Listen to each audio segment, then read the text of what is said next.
सर्व सामर्थी, सर्वज्ञानी, सर्वव्यापी, महाप्रतापी, ईश्वर के ऊंचे सिंहासन पर विराजमान परमेश्वर पिता के चरणों में हमारे उद्धारकर्ता प्रभु यीशु मसीह और पवित्र आत्मा के नाम से आते हैं। हृदय से धन्यवाद करते हैं कि उसने एक और दिन हमारे जीवनों में दिया कि हम उसकी आराधना और उपासना कर सकें, और इसलिए प्रभु की महिमा, स्तुति, तारीफ, बड़ाई, प्रशंसा करते हुए मैं आप सबको भी जय मसीह की कहता हूँ। जो यहाँ थोड़े से लोग बैठे हैं और जो इस ऑनलाइन आराधना में जुड़ रहे हैं, जुड़ते जा रहे हैं, मैं आप सबों को प्रभु यीशु मसीह के नाम से सलाम कहता हूँ, जय मसीह की कहता हूँ। धन्यवाद उस परमेश्वर पिता का जिसने हम सबको ये जीवन दिया है। सचमुच में अद्भुत जीवन है। ये जीवन ऐसा नहीं है जो शारीरिक और सांसारिक हो, परंतु ये आत्मिक और स्वर्गीय जीवन है। और इसलिए जो कि हम इस पृथ्वी में प्राप्त करते हैं, और केवल इसलिए प्राप्त कर सके हैं कि हमारे प्रभु यीशु मसीह ने हमारे लिए बहुत बड़ा बलिदान दिया और अपने लोहू को दाम के रूप में हमें दे करके छुड़ाया है। इसलिए हम हृदय से धन्यवाद करते हैं। और परमेश्वर की आज्ञा के तहत वचन में जैसा लिखा है, प्रभु यीशु मसीह ने, उसके पहले यूहन्ना ने भी सुसमाचार प्रचार किया और हर एक जाति के लोगों को, हर एक कुल के लोगों को, हर एक भाषा के लोगों को, अर्थात सारे जगत के लोगों को मन फिराने का आह्वान किया, क्योंकि ईश्वर का राज बहुत ही निकट आ गया था उस समय प्रभु यीशु मसीह में होकर के। और पश्चाताप करने का आह्वान किया, मन फिराओ और पश्चाताप करो।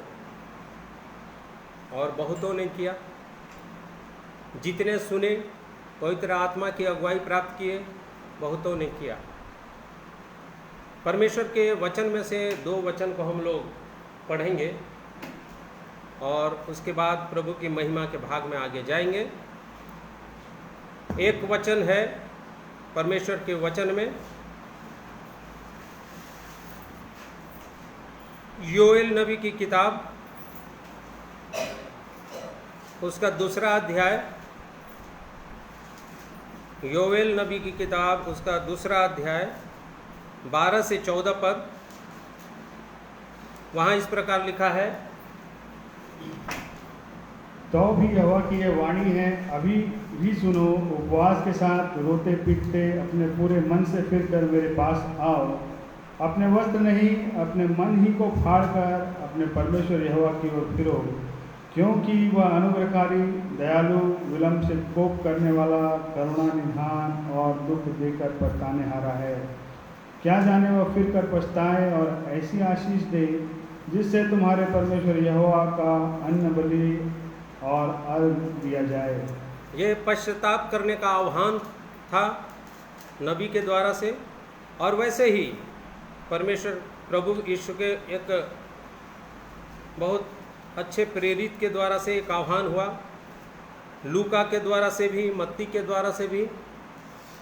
और लूका रचित सुसमाचार 11वें अध्याय को यदि खोलते हैं तो वहाँ पर लिखा हुआ है, 11वें अध्याय के 24वें पद में इस प्रकार लिखा हुआ है, जब अशुद्ध आत्मा मनुष्य में से निकल जाती है तो सूखी जगहों में विश्राम ढूंढती फिरती है, और जब नहीं पाती तो कहती है, मैं अपने उसी घर में जहाँ से निकली थी लौट जाऊंगी, और आकर उसे झाड़ा बुहारा और सजाया पाती है। तब वह जाकर अपने से बुरी 7 और आत्माओं को अपने साथ ले आती है, और वे उसमें बैठकर वास करती हैं, और उस मनुष्य की पिछली दशा पहले से भी बुरी हो जाती है। ये दूसरा एक विषय है। एक तो पहला जो विषय था कि पश्चाताप करने के लिए आह्वान, एक मनुष्य को पश्चाताप करने की आवश्यकता है, क्योंकि वो पापों से भरा हुआ जीवन है। परंतु जब पश्चाताप कर लेते हैं फिर भी यदि जीवन में ऐसी बातें हैं, तो यहाँ लिखता है अधूरे सुधार से विपत्ति आती है। इसके वचन के ऊपर में लिखा अधूरा सुधार है तो विपत्ति जीवन में आती है। सो परमेश्वर पिता का धन्यवाद करते हैं। इन 2 वचनों से आज हम प्रभु की महिमा और स्तुति करना चाहते हैं और सीखना चाहते हैं। धन्यवाद करते हैं। आइए हम सब प्रार्थना करेंगे। अत्यंत करुणामय स्वर्ग के ऊंचे सिंहासन पर विराजमान परमेश्वर पिता, हमारे उद्धारकर्ता जीवित प्रभु यीशु मसीह में एक बार फिर से आपके चरणों में बड़े नम्र और दीन होते हैं। आपको हृदय से धन्यवाद का बलिदान चढ़ाते हैं, क्योंकि सच्चे और जीवते परमेश्वर आप हैं। आपने हमें बनाया और प्रभु जी सारी सृष्टि की रचना की और सारे लोगों को आदम से लेकर के सबों को आपने बनाया। आदम को अपने हाथों से बनाया। उसके बाद प्रभु जी माता के गर्भ में हर एक मनुष्य की रचना आप ही ने की। परंतु प्रभु मनुष्य बिगड़ गए थे और बिगड़ी हुई दशा में आज भी मनुष्य है। और आप तब से अपने दास भक्तों के द्वारा से, अपने भविष्यवक्ताओं के द्वारा से, नबियों के द्वारा से आह्वान करते आ रहे हैं कि मनुष्य पश्चाताप करें, अपने पापों से मन फिराएं। और प्रभु आप समय समय पर हर एक समय मनुष्यों को मन फिराने की आज्ञा देते रहे, बुलाहट देते रहे। बहुतों ने मन फिराया और सामर्थी प्रभु जी कुछ लोगों ने ऐसा मन फिराया और फिर पलट गए, जो कि अधूरा सुधार था, जिसके वजह से प्रभु बहुत सारी विपत्तियां आती हैं। परंतु मेरे करुणामय दयालु परमेश्वर, आपने प्रभु यीशु मसीह में होकर के हमें एक जीवित और धन्य आशा दी कि उसके लोहू बहाने के द्वारा से हम उस अद्भुत और सुंदर जीवन को, स्वर्गीय जीवन को प्राप्त करें। धन्यवाद करते हैं ऐसी दया और करुणा के लिए। सामर्थी प्रभु, हृदय से धन्यवाद देते हैं आज के दिन के लिए, जिसमें आपने हमें ये जीवन दिया, ये सांसें दी हैं कि हम आपकी आराधना और उपासना कर सकें। आपको महिमा देते हैं प्रभु। धन्यवाद करते हैं आपके जीवित और पवित्र वचनों के लिए। धन्यवाद देते हैं पवित्र लोहू के लिए, जो कलवरी के क्रूस पर मेरे पाप के लिए, हम सब के पापों के लिए बहाया गया, सारे जगत के लोगों के पापों के लिए। जो कोई उस पर विश्वास करे वो नाश न हो परंतु अनंत जीवन पाएगा, आपने कहा। और सचमुच में जितनों ने आपको ग्रहण किया वो आपके निज संतान होने के अधिकार को प्राप्त किए हैं। हृदय से धन्यवाद करते हैं। धन्यवाद देते हैं प्रभु पवित्र आत्मा के लिए, जो अभी वर्तमान समय में हमारे बीच में कार्य कर रहा है। और इसलिए पवित्र आत्मा की अधीनता में हम सब अपने जीवनों को सौंप देते हैं। सामर्थी प्रभु, हमारी सहायता कीजिए। पवित्र आत्मा पूरे वातावरण में हो, क्योंकि हर जगह दुष्ट आत्माएं भी हैं जो पवित्र आत्मा के कामों का विरोध करती हैं। और इसलिए मेरे परमेश्वर पिता, हर एक को जो सुन रहे हैं और बाद में सुनते हैं, हर एक के जीवन में पवित्र आत्मा भरपूरी से कार्य करे, ताकि आज के वचन से हर एक जन आशीषित होने पाए परमेश्वर पिता। क्योंकि आपका वचन जब भी खुलता है तो प्रकाश देता है, उजियाला देता है और भोले लोग समझ को प्राप्त करते हैं। हे मेरे परमेश्वर, आज हम सब की सहायता कीजिए। धन्यवाद करता हूँ मेरे प्रिय लोगों के लिए, जो आज थोड़े से लोग हैं और जितने जुड़ रहे हैं, जुड़े हुए हैं प्रभु जी, हर एक के जीवन के लिए मैं आपकी करुणा, दया, अनुग्रह चाहता हूँ। थोड़ी देर हम आपकी आराधना उपासना करना चाहते हैं परमेश्वर पिता। आपके महिमा के गीतों को गा करके आप हमारी सहायता और मदद कीजिए, और वैसे ही आज की रोटी से हमें तृप्त कीजिए। आपने हमारी प्रार्थनाओं को सुना है। प्रभु यीशु मसीह के नाम से इस दुआ को मांगते हैं, सुनिए और ग्रहण कीजिए। आमीन। आइए हम लोग प्रभु की महिमा और स्तुति करेंगे कुछ गीतों को गा करके।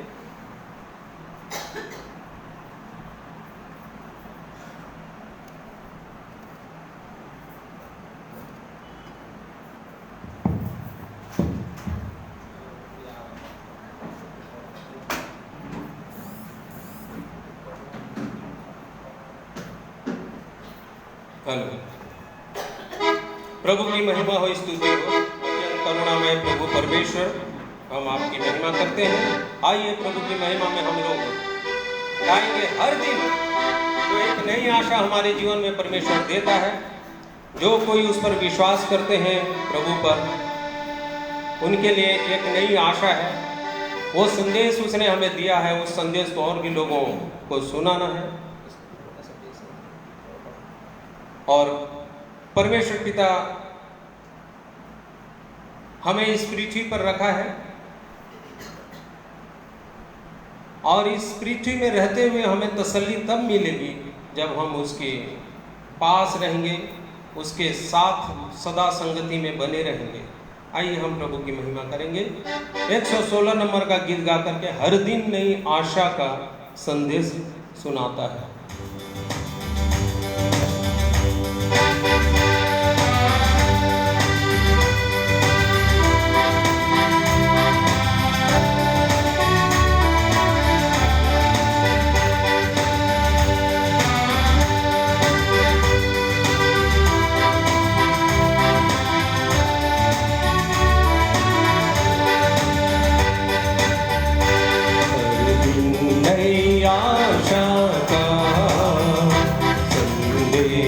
सुनाता है हर पल जो गुजर जाता वापस नहीं आता है। हर दिन नई आशा का संदेश सुनाता है हर पल जो गुजर जाता वापस नहीं आता है। हर दिन नई आशा का दुनिया में तसल्ली तो मिलती है उसी दिल को। दुनिया में तसल्ली तो मिलती है उसी दिल को, मिलती है उसी दिल को। गीत मसीहा के दिन रात ही गाता है, जो गीत मसीहा के दिन रात ही गाता है। हर पल जो गुजर जाता वापस नहीं आता है। हर दिन नई आशा का रहता है जो संगत में, हर रोज मसीहा के रहता है जो संगत में, हर रोज मसीहा के, हर रोज मसीहा के। संसार को ही अपना स्वर्ग बनाता है। संसार को ही अपना स्वर्ग बनाता है। हर पल जो गुजर जाता वापस नहीं आता है। हर दिन नई आशा का अब दिल में बुलास तो वो दूर नहीं तुझसे। अब दिल में बुलास तो वो दूर नहीं तुझसे, वो दूर नहीं तुझसे। आकाश से वो आकर संसार में रहता है। आकाश से वो आकर संसार में रहता है। हर पल जो गुजर जाता वापस नहीं आता है। हर दिन नई आशा का संदेश सुनाता है। हर पल जो गुजर जाता वापस नहीं आता है। हर दिन नई आशा का।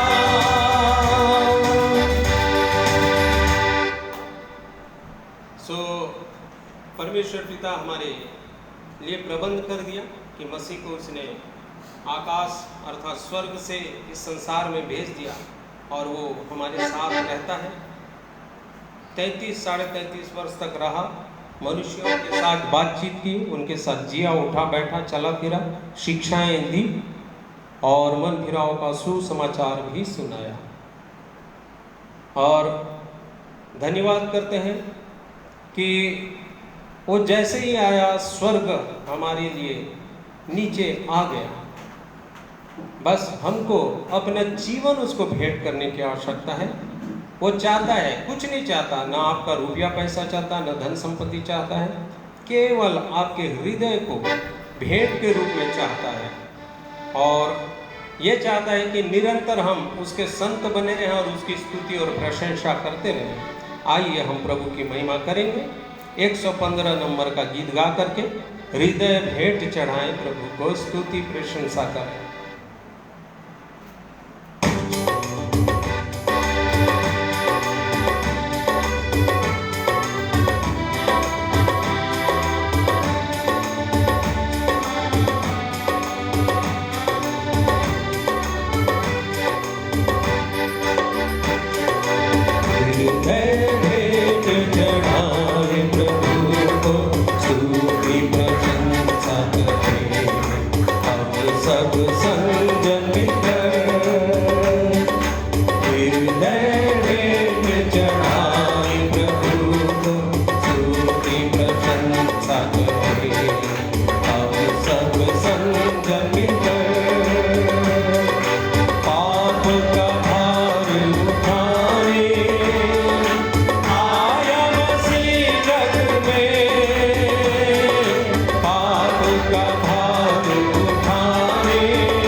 और स्तुति हो।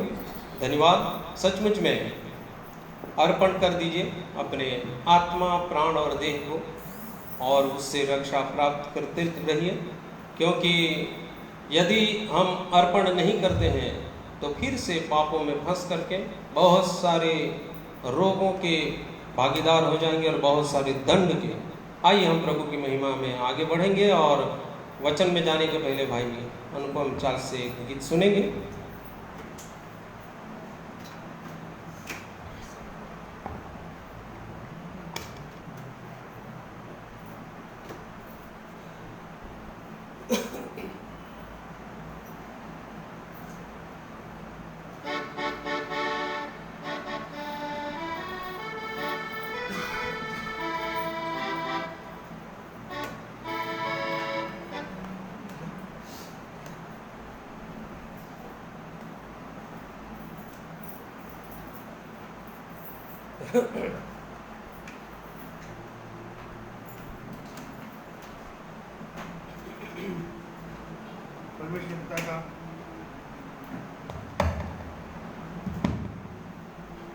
परमेश्वर पिता का मैं धन्यवाद देता हूँ।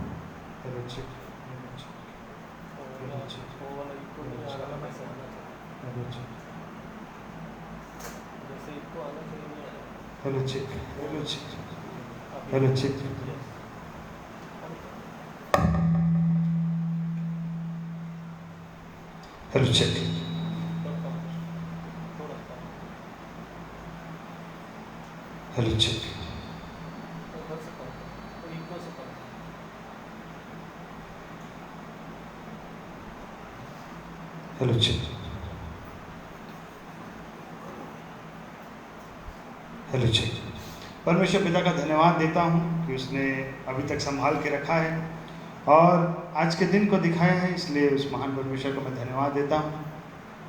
एक गीत के द्वारा मैं परमेश्वर पिता की महिमा करना चाहता हूँ और गीत के बोल है, स्वर्ग ही मेरा मुकाम, जाऊँगा मैं एक दिन वहाँ, रहूँगा मैं, रहूँगा प्रभु के संग संग मैं रहूँगा।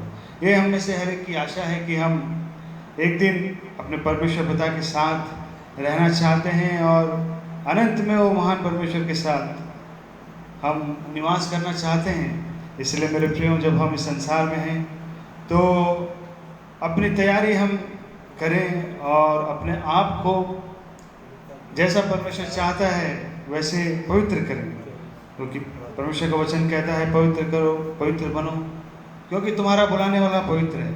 इसलिए आइए इस गीत को सुनेंगे और परमेश्वर पिता की स्तुति करेंगे।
अपने संग ले जाने को कहता है प्रभु सबको। क्या तैयार तुम जाने को? समय अब रह गया कम, प्रभु यीशु है आने को। समय अब रह गया कम, प्रभु यीशु है आने को। स्वर्ग ही मेरा मुकाम, जाऊंगा मैं एक दिन वहाँ।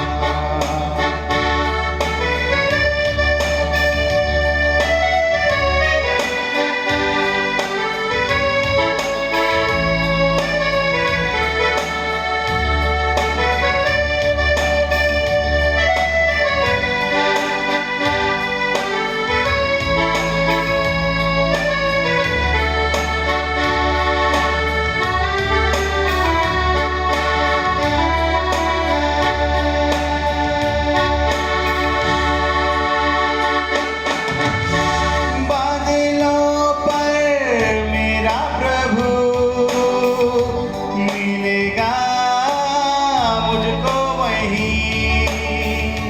देखूंगा उनको मैं तब, कैसा है मेरा मसीह।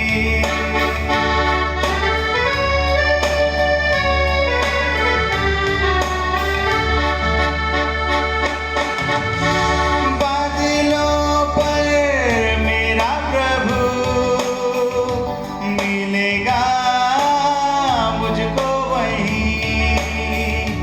देखूंगा उनको मैं तब, कैसा है मेरा मसीह।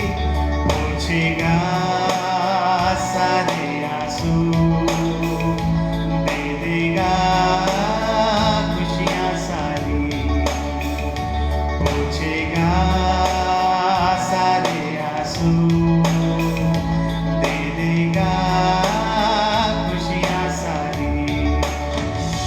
स्वर्ग ही मेरा मुकाम, जाऊंगा मैं एक दिन वहाँ। स्वर्ग ही मेरा मुकाम, जाऊंगा मैं एक दिन वहाँ। रहूंगा मैं रहूंगा प्रभु के संग संग मैं रहूंगा। रहूंगा मैं रहूंगा प्रभु के संग संग मैं रहूंगा। स्वर्ग ही मेरा मुकाम, जाऊंगा मैं एक दिन वहाँ। स्वर्ग ही मेरा मुकाम, जाऊंगा मैं एक दिन वहाँ। स्वर्ग ही मेरा मुकाम, जाऊंगा मैं एक दिन वहाँ।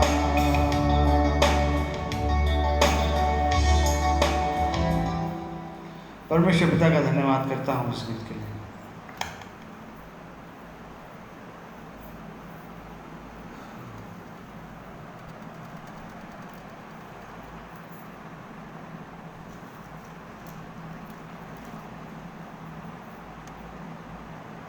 एक बार फिर से हमारे परमेश्वर पिता का प्रभु यीशु मसीह में पवित्र आत्मा की अधीनता में रहते हुए धन्यवाद करते हैं कि उसने ये समय को हमें दिया कि हम उसकी आराधना और उपासना कर सके।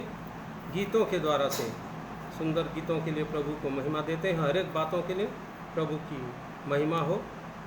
जैसे आज हम परमेश्वर के वचन को देखना चाह रहे हैं कि एक मनुष्य को जो परमेश्वर की सृष्टि है कैसे बिगड़ गया, पापों में पड़ गया और उसको पश्चाताप करने का आह्वान मिला।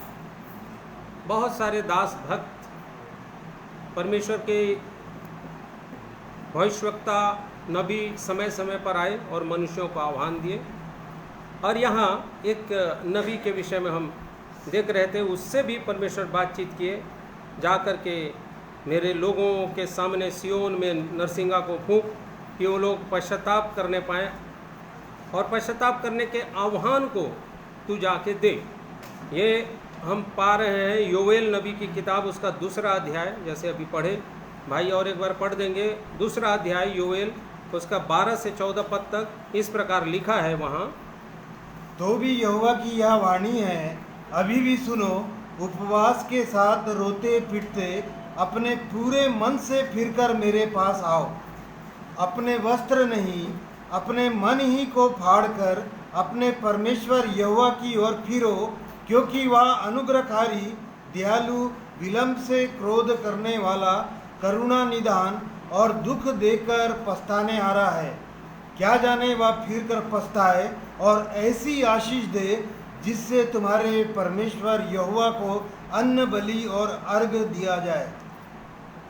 पूरे मन से फिर से मन फिराने का आह्वान परमेश्वर ने लोगों के लिए अपने नबी के द्वारा से दिया। और यहाँ जब हम पढ़ते हैं कि वो कहता है कि उपवास के साथ फिर से सुन लो, मैं तुमसे अपने वचन के द्वारा से अपने नबी को भेज करके कह रहा हूँ कि फिर से सुन लो कि दूर रखो उसको। एक मिनट बस होता। फिर से सुन लो कि तुम उपवास के साथ और रोते पीटते हुए, किस चीज के लिए रोते पीटते हुए? लिखता है अपने पूरे मन को फाड़ करके, पूरे मन से फिरकर, अपने पूरे मन से फिरकर मेरे पास लौट आओ, क्योंकि नहीं लौटोगे उसका परिणाम तुमको फिर से भुगतना पड़ेगा। जैसे व्यवस्था में तुम्हारे लिए दिया गया है कि जो पाप करेगा वो मृत्यु का दंड का भागीदार होगा। और इसलिए फिरो ताकि अनंत जीवन पाओ। यहाँ हम जब देख रहे हैं 13वें पद में, अपने वस्त्र को नहीं, मतलब अपने धार्मिकता के वस्त्रों को फाड़ करके नहीं, या धार्मिक कामों को कर करके नहीं। जैसे यहाँ पर हम देखना चाहेंगे यदि, तो ये धार्मिकता का वस्त्र या धार्मिक काम क्या हो सकते हैं? ये वस्त्र क्या चीज हो सकता है? तुम्हारे धर्म के काम तो मैले चिथड़ों के समान है, कहता है। तो हम जो कर रहे हैं धर्म के काम क्या है? हमारे जीवन हमको देखना है परमेश्वर की दृष्टि में। यदि वो धर्म के काम के बावजूद मैं उसके राज्य तक नहीं जा पा रहा हूं या नहीं जा पा रही हूं, तो मुझको पूरी रीति से मन फिराने की आवश्यकता है। ये आह्वान है परमेश्वर, क्योंकि धर्म के काम करते हुए भी, करने के बावजूद भी मेरा पूरा मन फिरा हुआ नहीं है, जिसका दंड मुझको क्या करना पड़ेगा? भुगतना पड़ेगा। क्योंकि पाप का दंड क्या है? मृत्यु, नरक, दूसरी मृत्यु है। ये मृत्यु नहीं, देह छोड़ने वाली मृत्यु नहीं। और इसलिए यह कहता है कि अपने वस्त्र को नहीं, अपने धार्मिकता के कामों को फाड़ कर नहीं, वो करते रहो परंतु पूरे मन से फिरो। क्योंकि पूरे मन से नहीं फिरोगे तो एक वचन यिर्मयाह उसका 4 अध्याय को यदि पढ़ते हैं तो वहाँ लिखता है, यिर्मयाह उसका 4 अध्याय उसका 7वां पद को देखेंगे। एक सिंह अपनी झाड़ी से निकला, जाति जाति का नाश करने वाला चढ़ाई करके आ रहा है। वह कूच करके अपने स्थान से इसलिए निकला है कि तुम्हारे देश को उजाड़ दे और तुम्हारे नगरों को ऐसा सुनसान कर दे कि उसमें कोई बसने वाला ना रहने पाए। 8वां पद। इसलिए कमर में टाँट बांधो, विलाप और हाय हाय करो, क्योंकि यहोवा का भड़का हुआ कोप हम पर से टला नहीं है। अभी उसका कोप टला नहीं है, इसीलिए कमर बांध लो, एक सी झाड़ियों में से निकल चुका है। देख लीजिएगा। अब ये किसके लिए निकला है, क्यों निकला है, मैं आप लोगों को बताऊंगा। परमेश्वर को वचन बताएगा, उनको आज प्रकाशित करेगा कि हमको चेक क्या करना है हमारे जीवन में।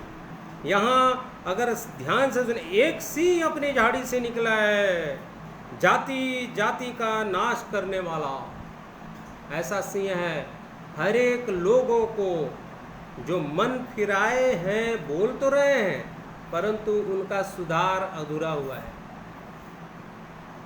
अधूरे सुधार के लोगों को क्या बोलता है, देखो अपने स्थान से इसलिए निकला है कि तुम्हारे देश को, तुम्हारे जीवन को उजाड़ दे और तुम्हारे नगरों को ऐसा नुकसान कर दे कि उसमें कोई बसने वाला ना मिलेगा। सब खत्म, तुम्हारा जीवन ही नहीं रहेगा, नाश। क्यों ऐसे कर रहा है? 8वां पद में हम इस चीज को हम लोग समझना चाहते हैं। तो देखिए परमेश्वर का वचन हमें समझा रहा है, अभी हमारे ऊपर से परमेश्वर का कोप टला अभी भी है, क्योंकि पाप, यदि पाप में जीवन बिताओगे, फिर से पाप जीवन में आएगा, तो उसका दंड अभी टला नहीं है। तुमको दंड मिलेगा, क्योंकि व्यवस्था उसको लिख दिया है। उस दंड को प्रभु यीशु ने पूरा किया है, परंतु वो भी चाहता है, प्रभु यीशु मसीह भी चाहता है कि अधूरा सुधार न हो। देखिए पहला तो पश्चाताप करने के लिए आह्वान दिया योएल नबी ने। ये आखिरी के नबी लोग हैं, योएल, मलाकी, होशे, ये लोग सब आ गए। जकरिया, ये यीशु मसीह के आने के कुछ समय पहले के लोग हैं। उसके बाद जैसे यीशु मसीह आए तो मत्ती रचित सुसमाचार और लूका रचित सुसमाचार के बीच में गैप था। देखो मत्ती रचित सुसमाचार को लिखने वाला वो यीशु मसीह से जस्ट 3 या 4 साल के बाद लिखा है। उस समय था वो मत्ती, यीशु मसीह के जब यहाँ से उठा लिए गए स्वर्ग में, उसके 3-4 साल बाद, अर्थात ईस्वी सन 37 में मत्ती ने लिखा। और वो लेवी गोत्र का था और हल्फाई का पुत्र था और इथियोपिया का रहने वाला था। ये इसका प्रमाण है, मैं इसीलिए बता रहा हूं ताकि लोग सुनेंगे तो प्रमाण भी है, ये कोई कथा कहानी नहीं है। उसने भी लिखा। लूका को लिखने वाला वैद्य जो था, लूका रचित सुसमाचार को लिखने वाला, वो भी था। उसने भी सन 58 से 63 के बीच में, देखो प्रभु यीशु मसीह 33.5 वर्ष इस जगत में रहे, उसके बाद 58 साल, मतलब थोड़े से गैप के बाद उसने भी लिखा। और उसके स्थान का जानकारी अवश्य इतना अच्छे से नहीं है, परंतु अगर वचन में अगर भेद को अगर पढ़ते जाएंगे तो पौलुस प्रेरित एक जगह लिखता है, और उसके ये बाइबिल का अध्ययन करने वाले भी बताते हैं कि ये पौलुस प्रेरित का निकट बंधु था, रिश्तेदार था। लूका जो था वो भी लिखा 58 से 63 सन में, ईस्वी सन 58 से 63वें सन में। ये दोनों कहाँ थे? कोई उत्तर में था तो कोई पश्चिम में था, मतलब अलग अलग जगह थे। परंतु प्रभु यीशु मसीह ने जाते समय कह गया कि मैं तुम्हारे लिए क्या भेज रहा हूँ, एक सहायक भेज रहा हूँ जो तुम्हारी क्या करेगा, सहायता करेगा। क्या सहायता, क्या चीज भेजा? पवित्र आत्मा। और ये परमेश्वर का जो वचन है वो पवित्र आत्मा की प्रेरणा से रचा गया है। उसको पढ़ देंगे। दूसरा तीमुथियुस 3:16। संपूर्ण पवित्र शास्त्र परमेश्वर की प्रेरणा से रचा गया है और उपदेश और समझाने और सुधारने और धार्मिकता की शिक्षा के लिए लाभदायक है। ये उपदेश, समझाने और सिखाने और धार्मिकता, धर्म नहीं, ईसाई धर्म नहीं, हिंदू धर्म नहीं, कोई धर्म नहीं, धार्मिकता अर्थात हमारे जीवन की पवित्रता के लिए बहुत उपयोगी है ये पवित्र शास्त्र, ये पवित्र वचन। और उसको लिखवाया लूका से और मत्ती से। उन्होंने भी लिखा। कहाँ थे? एक जन कहीं था और एक जन कहीं था, परंतु पवित्र आत्मा उनके जीवन में काम किया और दोनों एक ही चीज लिखे। लूका रचित सुसमाचार निकालिएगा। लूका ने जो लिखा एक मनुष्य के जीवन, आप और हम सब मन फिरा लिए, पश्चाताप किए एक दिन, सबों ने किया पश्चाताप। जो सुन रहे हैं मेरे प्रिय भाई बहन, ऑनलाइन भी जुड़े हुए हैं और जो बाद में सुनते हैं, उनमें से भी बहुत सारे लोग पश्चाताप किए, मन फिराए, परंतु क्या पूरे मन से फिरे? देखो, उसके बाद यहाँ पश्चाताप तो कर लिए, क्योंकि हमारे पास परमेश्वर का वचन आया, प्रेमी वचन आया, पवित्र वचन आया, हमारा हृदय में काम किया, हम पश्चाताप कर दिए। लेकिन जब पवित्र आत्मा आया तो पवित्र आत्मा के अगुवाई में परमेश्वर के प्रभु यीशु मसीह के चेले लोग, उसके भक्त लोग लिखे, 24वां पद पढ़ेंगे तो भाई 11 अध्याय का लूका रचित सुसमाचार, उसका 11वां अध्याय, उसका 24वां पद के हेडिंग में पहले पढ़ लेंगे। अधूरे सुधार से विपत्ति। मन तो फिरा लिए, लेकिन पूरे मन नहीं फिराने के कारण हमारे जीवन में अधूरा सुधार हो रहा है। देख लीजिएगा सब लोग, हम लोग भी सुने ध्यान से कि यदि पूरा मन नहीं फिरा है तो क्या हुआ है? अधूरा। कोई कार्य को यदि आप पूरा नहीं पा रहे हैं अपने जीवन में तो अच्छा लगता है क्या? कोई भी काम पूरा करने से अच्छा लगता है? सभी चाहते हैं कि काम हमारा घर का हो चाहे किसी भी का पूरा हो। तो ये जीवन को हम स्वर्गीय जीवन में यदि ले जाना चाह रहे हैं, प्रभु के पास जाना चाह रहे हैं, परंतु अधूरे सुधार वाला व्यक्ति क्या जा सकता है? नहीं जा सकता। और उसके ऊपर विपत्ति। देखो वहां क्या पढ़े यिर्मयाह में पढ़ रहे थे 8वां पद में कि अभी उसका कोप टला नहीं है।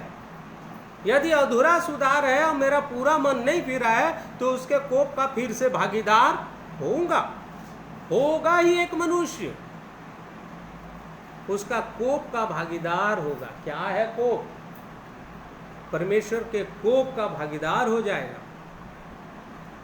ध्यान दीजिएगा इन चीज़ों को। प्रभु बहुत अद्भुत बातों से हम सबको सिखाना चाह रहे हैं। मैं खुद सीख रहा था। यदि मेरा सुधार अधूरा है, मैं पूरी रीति से मन नहीं फिराया हूँ, तो मैं प्रभु के योग्य, जो हे प्रभु हे प्रभु हे प्रभु हे प्रभु कहते रहते हैं, वो परमेश्वर के राज्य के योग्य नहीं होंगे। अधूरा सुधार नहीं चाहिए परमेश्वर को, पूरे मन से फिर करके। तो यहाँ क्या लिखता है देखिए 24वें पद से, अधूरे सुधार पर क्या विपत्तियां आ सकती हैं एक मनुष्य के जीवन में। और आज वर्तमान समय में भी ये बातें प्रमाणित है। मैं आपको और आगे वचन में बताना चाहूँगा, परमेश्वर ने मुझे भी सिखाया। 24 पद, जब अशुद्ध आत्मा मनुष्य में से निकल जाती है, जब पश्चाताप किए, प्रार्थना किए, तो अशुद्ध आत्माएं मन से क्या हो गई? निकल गई। तो सूखी जगहों में विश्राम ढूंढती फिरती है। और ये अशुद्ध आत्माएं सूखी जगहों में विश्राम खोजने लगी। और जब नहीं पाती तो कहती है, मैं अपने उसी घर में जहाँ से निकली थी लौट जाऊंगी। आगे, और आकर उसे झाड़ा बुहारा और सजा सजाया पाती है। तब वह जाकर अपने से बुरी सात और आत्माओं को अपने साथ ले आती है और वे उसमें बैठ कर वास करती हैं। और उस मनुष्य की पिछली दशा पहले से भी बुरी हो जाती है। देख लीजिए विपत्ति की दशा कैसे आती है। उसका कोप टला नहीं है। यदि अधूरे सुधार में जीवन चल रहा है, सबके लिए यह आह्वान है। परमेश्वर के वचन में साफ साफ लिखा है, लूका ने लिख दिया कि यदि आपका अधूरा सुधार है तो देख लो, जिस दिन आपने पश्चाताप किया उस दिन तो अशुद्ध आत्माएं मन से निकल गई, परंतु बाहर चली गई।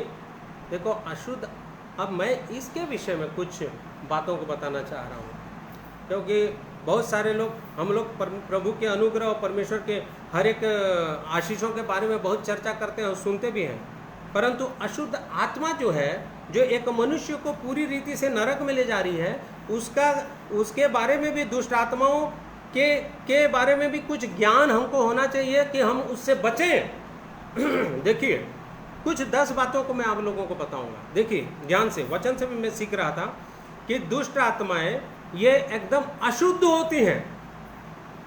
जो दुष्ट आत्माएं हैं जो निकलती हैं वो क्या होती हैं? अशुद्ध। जब भी आपके आसपास आते हैं या जीवन में आ जाती हैं तो आपको भी क्या करती हैं? पहला तो अशुद्ध होते हैं और आपके जीवन को भी क्या करती हैं? अशुद्ध करते हैं। ध्यान से सुनिए, जैसे पवित्र आत्मा हमको शुद्ध करता है तो दुष्ट आत्मा आपको क्या करता है? अशुद्ध करता है। यहीं पर बोल रहा है, यही अपन पढ़ रहे हैं ना, इसी में लिखा हुआ है, जब अशुद्ध आत्मा मनुष्य में से। तो ये सबसे पहला क्या है? ये आत्मा अशुद्ध है जो हमारे अंदर में। मरकुस में भी पढ़ते हो, मनुष्य के मन में ये सब बातें भरी रहती हैं जो मनुष्य को क्या करती हैं? अशुद्ध। 13 बातें पढ़ी है 7 के 20 में, मरकुस 7 के 20 में। ये मनुष्य के अंदर में ये अशुद्ध आत्माएं मनुष्य के अंदर रहती हैं और मनुष्य को क्या करती हैं? अशुद्ध। निकल जाती हैं पश्चाताप करते समय।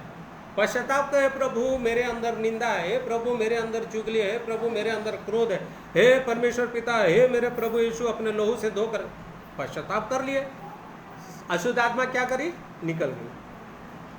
तो सबसे पहली बात तो ये आत्मा अशुद्ध होती है जो आपको भी अशुद्ध करती है, हर एक मनुष्य को अशुद्ध करती है। और दूसरा यह है कि ये मनुष्यों के शरीर के बाहर आ सकती है और शरीर में फिर समा सकती है। ये भी गुण है ये अशुद्ध आत्मा का, ध्यान दीजिएगा।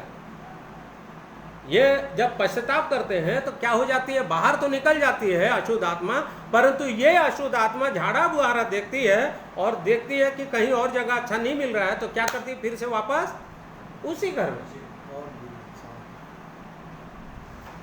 देख लो भैया, बहुत खतरनाक चीज है।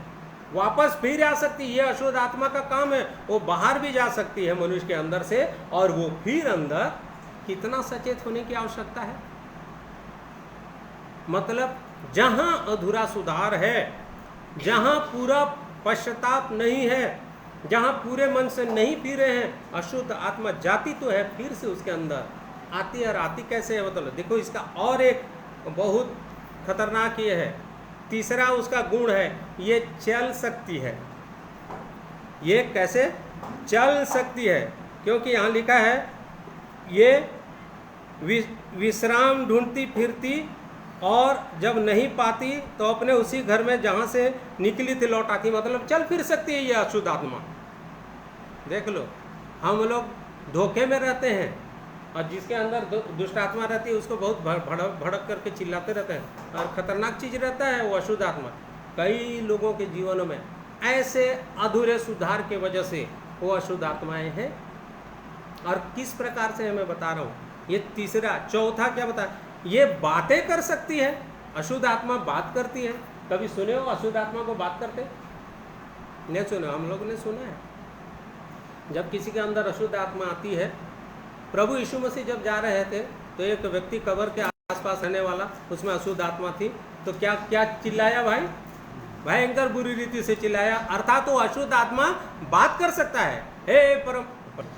वह यीशु को दूरी से देखकर दौड़ा, उसे प्रणाम किया और ऊंचे शब्द से चिल्लाकर कहा, हे यीशु परम प्रधान परमेश्वर के पुत्र, मुझे तुझसे क्या काम? मैं तुझे परमेश्वर की शपथ देता हूँ कि मुझे पीड़ा न दे। ये अशुद्ध आत्मा बात भी कर सकती है, चल सकती है, बात कर सकती है। और अशुद्ध आत्मा का एक और गुण बता दे रहा हूँ, अशुद्ध आत्मा विश्राम करना चाहती है और अच्छी जगह खोजती है। आप भी और मैं भी खोज रहे हैं विश्राम का स्थान।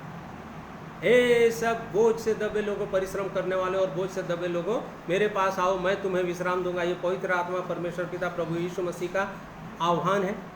हमने सुना और हम भी चाहते हैं कि हम उस विश्राम में प्रवेश करें। अशुद्ध आत्मा भी विश्राम चाहती है। और कहाँ मिलता है उसको विश्राम? मनुष्यों के शरीर में। देख लो, उसको विश्राम कहाँ मिलता है? क्योंकि उसको बात करना है, उसको चलना है। कहाँ चलेगा? किसके द्वारा चलेगा? आपके द्वारा, मनुष्यों के द्वारा, मेरे द्वारा। यदि मैं पूरे मन से अपने मन को नहीं फिराया। अधूरे सुधार से विपत्ति जीवन में भयंकर आती है, बता रहा हूँ। देख लीजिए कैसे आती है। पहले एक अशुद्ध आत्मा था, देखिए, विश्राम खोजती और निर्णय ले सकती है। वो निर्णय ले सकती है। अशुद्ध आत्मा अपना निर्णय भी लेती, अर्थात डिसीजन ले सकती है। अब मैं क्या करूँगी? देखी सबको, अरे ये फलाने के जीवन में तो बहुत सारे भरे हैं, अरे इसके जीवन में तो बहुत सारे भरे हैं, वहाँ जाने से कोई मतलब नहीं। अब क्या करूँ? अरे जिसके अंदर से निकली हूँ वो सुंदर है, साफ सुथरा दिख रहा है, पूरा खाली है, क्योंकि अभी पवित्र आत्मा के द्वारा से उसने झाड़ू बुहारा कर लिया है, साफ है। अब अशुद्ध आत्मा क्या करती है मालूम है? वो निर्णय लेती है कि अब मैं उसी के अंदर जाऊंगा। किसके अंदर? उसी के अंदर। क्योंकि कब वो बाट देखती रहती है कि जैसे एक मनुष्य अपने मन में कुटिलता और कई प्रकार के छल कपट को लाया, वैसे वो दुष्ट आत्मा जो बाहर निकली थी, जो निंदा के स्वरूप में, जो क्रोध के स्वरूप में, जो कुड़कुड़ाने के स्वरूप में, जो कई प्रकार के, जिसको हम लोग देखते हैं ये मरकुस रचित सुसमाचार 7:20 और उधर गलाती 5 को शरीर के काम, ये सब को जैसे अंदर से बाहर निकल, वो सब वहीं खड़े रहते हैं। देखती है ये इतने सारे निकले थे, मस्त, बहुत अच्छा है, साफ सुथरा है। तब क्या करती है मालूम? एक निर्णय लेती है कि मैं फिर से उसी जगह में जाऊँ। इतना बुरा हो जाता है। मतलब ये अशुद्ध आत्मा का मैं एक व्यवहार को बता रहा हूँ ताकि लोग जाने कि अशुद्ध आत्मा साधारण चीज नहीं है। और जब अशुद्ध आत्मा निकल जाती है तो पवित्र आत्मा को हर समय यदि हृदय में नहीं रखोगे तो अशुद्ध आत्मा आपके जीवन में आने के लिए तत्पर रहता है, वापस आने के लिए झाड़ा बुहारा देखती है और वहाँ फिर से लौटने के लिए विश्राम खोजती है, तैयार हो जाती है। यह दुष्ट आत्मा है, अशुद्ध आत्मा यानी दुष्ट आत्मा। ये विभिन्न स्थानों के बीच अंतर को पहचानती है, दुष्ट आत्मा पहचानती है। अरे उसके अंदर बहुत है, उसके अंदर ऐसा है, उसके अंदर ऐसा है, नहीं, अब ये साफ सुथरा है, अब इसी के अंदर जाओ। मतलब वो अंतर को भी पहचानती है।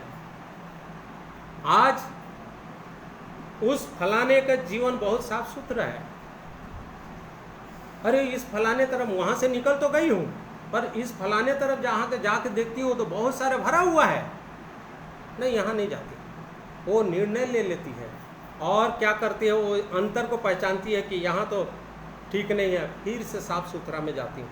ये अंतर को, जगह के स्थान को, के अंतर को पहचानती है। तो अंतर कहाँ मिलता है? अचानक अंतर उसको कहाँ मिल जाता है? जब एक मनुष्य के मन में फिर से वो गंदगियाँ जो प्रभु ने कहा है वचन से कि ये मन के अंदर से निकलती हैं, ये मनुष्य को अशुद्ध करती हैं। जहाँ आता है एक मनुष्य के अंदर कोई भी बातें, चाहे किसी भी रीति से, आत्मा के फल को छोड़ करके चाहे कोई भी बातें आ जाती हैं अंदर में जो शरीर के काम है, वैसे ये दुष्ट आत्मा, अरे वाह, शुरू दरवाजा खुल गया, चलो अंदर, पहचान जाती, वहाँ तो भरे पड़े हैं, यहाँ चलो। फिर ये आत्माएं जो दुष्ट आत्मा हैं आपस में संगति चाहती हैं। जो लोग पवित्र आत्मा के द्वारा से जीवन पा जाते हैं वो लोग क्या चाहते हैं? वो लोग भी संगति चाहते। संगति से एक व्यक्ति बढ़ता है, परंतु हकीकत देखा जाए तो वैसी ही दुष्ट आत्मा भी संगति चाहती है। कैसे? उसका भी प्रमाण है। झाड़ा बुहारा देखिए और पढ़िए, और आकर उससे झाड़ा बुहारा और सजा सजाया पाती है, तब वह जाकर अपने से बुरी सात और आत्माओं को अपने साथ ले आती है। 7 और आत्माओं को लेके आती है ताकि उनके साथ उसका संगति हो। ढेर सारे हम भी तो चाहते हैं ना, पवित्र आत्मा के द्वारा से बचाए हुए लोग, हम लोग क्या चाहते हैं? हम लोग इकट्ठे होते हैं ताकि और आत्माएं जुड़ें और आत्माएं पवित्रता को समझें। दुष्ट आत्माएं भी ऐसी ही एक मनुष्य की दशा को देखते हुए फिर से जाते हैं, तो दुष्ट आत्माओं को ढेर सारा और ले आती हैं। देख लीजिए आज मेरा मन पूरी रीति से पश्चातापी हुआ कि नहीं हुआ। आज मेरा हृदय प्रभु मैं पूरी रीति से हूँ, इसीलिए वहाँ बोल रहा है, अरे अपने मन को, वस्त्र को नहीं, अपने मन को फाड़ करके मेरी ओर फिरो। मन में अशुद्धता थोड़ी सी आई, वैसे ही जो अशुद्ध आत्मा निकली थी ना, जो सिर्फ निंदा करती थी, अब गंदी गंदी गालियां देती है, अब गंदे गंदे काम करती है वो दुष्ट आत्मा। क्योंकि पहले सिर्फ निंदा करती थी, किसी की बुराई करती थी, अब तो गंदी गंदी माँ बाप को गालियां, भाई बहन को गालियां और लोगों को गालियां दे रही है। अब वो लोभी हो गई है, लालची हो गई है, वो पराये लोगों के पीछे दुष्ट आत्माओं के साथ भागती है, उनके साथ संगति को अच्छा लगता है। अरे बहुत खतरनाक चीज हो जाता है उस मनुष्य की दशा। इसीलिए जब पवित्र आत्मा को आपने पूरी रीति से अपने अंदर नहीं आने दिया है पूरी रीति से बोल रहा हूँ, ये अधूरा सुधार, इसी को लूका लिख रहा था। ये अधूरे सुधार से आपके जीवन में और 7 विपत्ति आ गया, और वो दुष्ट आत्मा जो निकली थी और 7 बुरी आत्माओं को लेकर के अंदर आ गई, क्योंकि साफ सुथरा देख ली, खाली है। चलो, ये परमेश्वर ने हम सब से बातचीत करने के लिए आज वचन को खोला है। ध्यान देंगे वचन को। मैं कुछ नहीं, आज वो नरेश भाई बोल रहे हैं, ये मत देखिए, सचमुच में परमेश्वर का वचन आज हमसे बातचीत कर रहा है, इसको ध्यान दीजिए। क्योंकि यदि अधूरा सुधार आपका हो चाहे मेरा हो, किसी का भी, अधूरा सुधार जीवन तक नहीं पहुंचा सकता। कहीं पर कहीं जा रहे हैं और बीच में मार्ग कटा हुआ है, टोटली उधर जा ही नहीं सकते, बहुत बड़ा खाई, जा सकते हैं क्या? उस जगह तक नहीं जा सकते। आज वही दशा में मनुष्य पड़े हुए हैं। क्यों मैं बोल रहा हूँ, मैं बताना चाह रहा हूँ। अभी तो मैं सिर्फ आप लोगों को उसके 8 गुणों को बताया हूँ, 9वां और 10वां गुण बता दे रहा हूँ। वो अशुद्ध आत्माएं संगति चाहते हैं दुष्ट आत्माओं के साथ, और ढेर सारी दुष्ट आत्माओं के साथ रहना चाहते हैं। अब आप देख लीजिए, ये बहुत ही दुष्ट होती हैं। ये कैसे? बहुत ही दुष्ट होती हैं। जो ये अशुद्ध आत्माएं हैं, दुष्ट आत्माएं हैं, ये बहुत ही दुष्ट होती हैं। एक मनुष्य की दशा को इतना खराब कर डालती हैं कि वो कब्रिस्तान में रहने वाला व्यक्ति क्या करता था अपने आप को? पत्थरों से। आज ये दुष्ट आत्मा जीवन में है। कई लोग जब क्रोध होते हैं, कई प्रकार से अपने जीवन को, अपने शरीर को नाश करने के लिए लगे रहते हैं। प्रभु सहायता करिए। प्रभु ने कहा है, पहला कुरिन्थी में लिखा है, क्या तुम नहीं जानते कि तुम्हारे शरीर, देह पवित्र आत्मा का, परमेश्वर का मंदिर है? आज उस मंदिर को हम नुकसान पहुंचा रहे हैं। वो क्या कर रहा था? जब दुष्ट आत्मा उसके अंदर था तो अपने, पढ़ दीजिए भाई,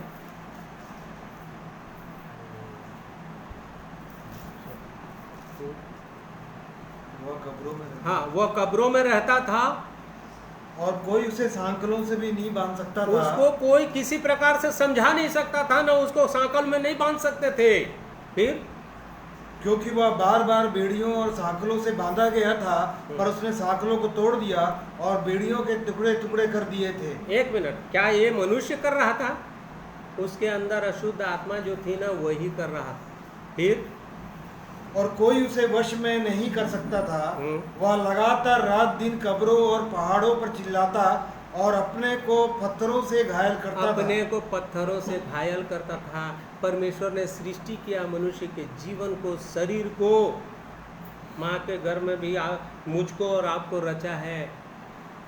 अरे खुद सोच के देखो, यदि मेरा, अपने आप को सोचो, ये नरेश भाई का नहीं, अपने आप को सोचो, यदि मेरा ये हाथ नहीं रहता तो कितना गंदा लगता मेरे को। यदि मेरा आँख दोनों नहीं रहता तो प्रभु ने इतना सुंदर सृष्टि किया है, इतनी सुंदरता दी है, पैर, हाथ, सब चीज़। उसको हम लोग जब आता है, वो दुष्ट आत्मा क्या करता था? अपने ही सिर को लोहलुहान कर देता था पत्थरों से। ये दुष्ट आत्मा का काम। इसीलिए ये दुष्ट आत्मा बहुत ही दुष्ट होता है, एक मनुष्य को टोटली नाश करना चाहता है। इसीलिए मेरे भाई और बहनों, बहुत धीरज के साथ इन वचनों के द्वारा से अपने जीवन को चेक करो। अधूरा सुधार मत हो जीवन में, पूरा सुधार करो। क्यों मैं बोल रहा हूँ इसको? आपको मत्ती रचित सुसमाचार में जब जाऊँगा तब बताऊँगा, देखना। फिर आखिरी जो 10वां था, ये मनुष्य पर नियंत्रण रखना चाहते। इसका काम केवल एक ही है दुष्ट आत्मा का, कि जो पवित्र आत्मा, अर्थात अभी वर्तमान में जो पवित्र आत्मा काम कर रहा है, प्रभु यीशु मसीह ने जाते समय कहा कि मैं तुम्हारे लिए एक सहायक भेजूंगा, तुम्हारी हर एक बातों में सहायता करेगा। अब वो पवित्र आत्मा आपके जीवन को शुद्ध और पवित्र करने के लिए पूरी रीति से कार्य कर रहा है। परंतु ये दुष्ट आत्मा का काम ये है कि जहाँ पर वो पवित्र आत्मा काम कर रहा है, एक मनुष्य के जीवन को नियंत्रण करके पवित्रता में आगे बढ़ाने के लिए, वो दुष्ट आत्मा उसको नियंत्रण करके दुष्टता में आगे बढ़ाने के लिए काम कर रहा है।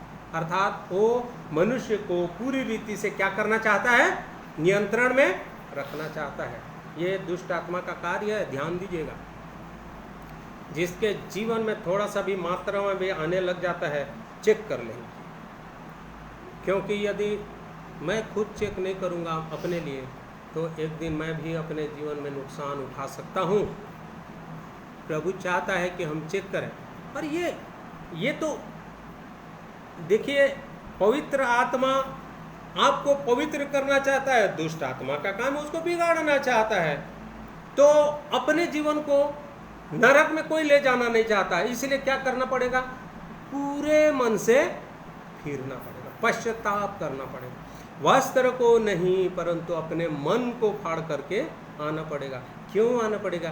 क्योंकि यिर्मयाह में एक बात बोलता है, 8वां पद में पढ़ रहे थे 4:8 में, कि उसके कोप क्या नहीं हुआ है? टला नहीं है।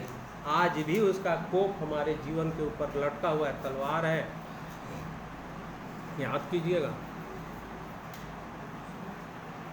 5 साल, 10 साल, 15 साल, 20 साल पहले, यदि 30 साल, 38 साल पहले मन फिरा लिए, तो आज धोखे में मत रहें।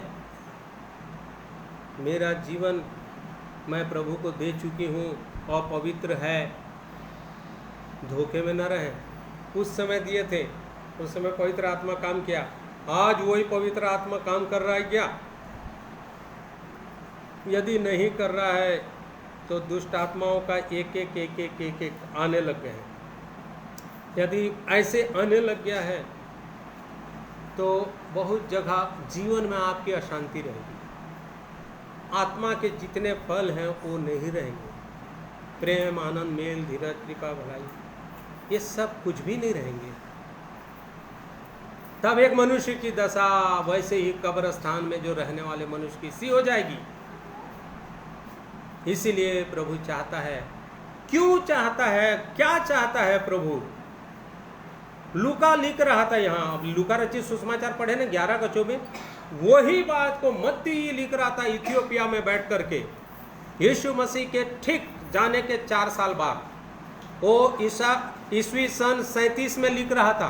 क्या लिख रहा था? देखिए, मत्ती रचित सुसमाचार को निकालेंगे, 12वां अध्याय, उसका 43 पद पढ़ेंगे भाई।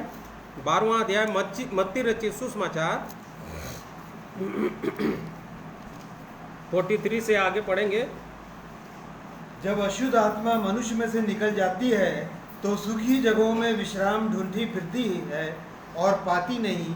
तब कहती है, मैं अपने उसी घर में जहाँ से निकली थी लौट जाऊंगी। और लौटकर उसे सूना, झाड़ा बुहारा और सजा सजाया पाती है। तब वह जाकर अपने से और बुरी 7 आत्माओं को अपने साथ ले आती है और वे उसमें बैठ कर वहाँ वास करती है और उस मनुष्य की पिछली दशा पहले से भी बुरी हो जाती है। बस इतना तो वहाँ लूका में भी लिखा है, परंतु आखिरी जो लाइन है उसको देखिए कि मत्ती क्या लिख रहा है। इस युग के बुरे लोगों की दशा भी ऐसी ही अब होगी। यही बात है उस समय लिखा, लेकिन इस युग में, आज के कल युग में, अभी के युग में बुरे लोगों की दशा भी ऐसी ही होगी। जो लोग पूरे मन से नहीं फिराएंगे, आज वर्तमान भी यही हालत एक मनुष्य के जीवन में होगा। अधूरे सुधार से विपत्ति जीवन में आएगा ही आएगा। बहुत सारी बुरी आत्माएं जीवन में आ जाएंगी। इसीलिए कैसा सुधार होना चाहिए हमारा? कैसा सुधार होना चाहिए? पूरा सुधार अपने हृदय का, मन फिरा करके।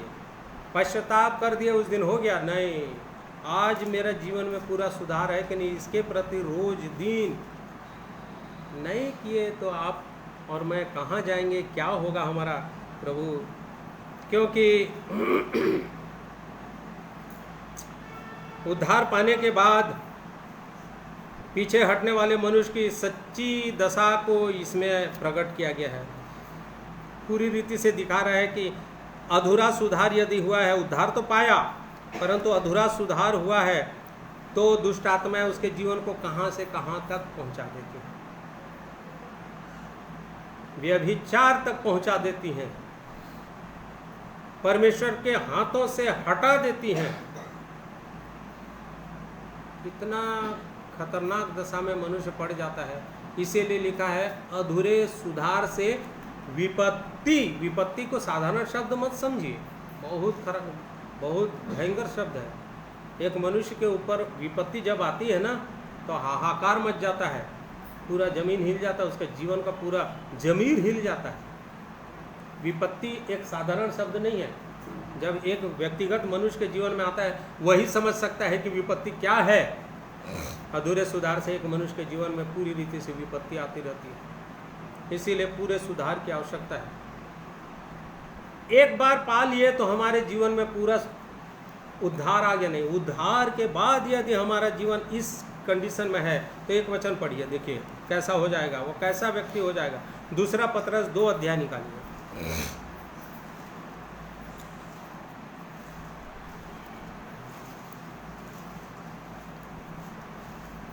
तो उसका 20वें पद को पढ़ेंगे 20 से 22 तक। जब वे प्रभु और उद्धारकर्ता यीशु मसीह की पहचान के द्वारा संसार की नाना प्रकार की अशुद्धता से बच निकले और फिर उसमें फंसकर हार गए, तो उनकी पिछली दशा पहली से भी बुरी हो गई है। क्यों?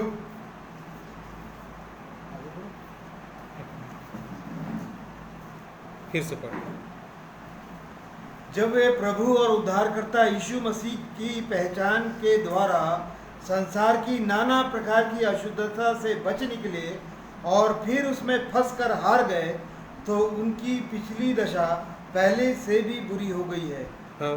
क्योंकि धर्म के मार्ग को ना जानना ही उनके लिए इससे भला होता कि उसे जानकर उससे उस पवित्र आत्मा से फिर आज्ञा जाते तो उन्हें सौंपी गई थी। हाँ, उस पवित्र आज्ञा से फिर जाते जो उन्हें सौंपी गई थी। उन पर यह कहावत 22 पर, उन पर यह कहावत ठीक बैठती है कि कुत्ता अपनी छाट की ओर और नहलाई हुई सुअरनी कीचड़ में लौटने के लिए फिर चली जाती है। देख लीजिए, ऐसा लिखा है, नीति वचन में भी लिखा है। उनकी दशा बहुत बुरी हो जाती है।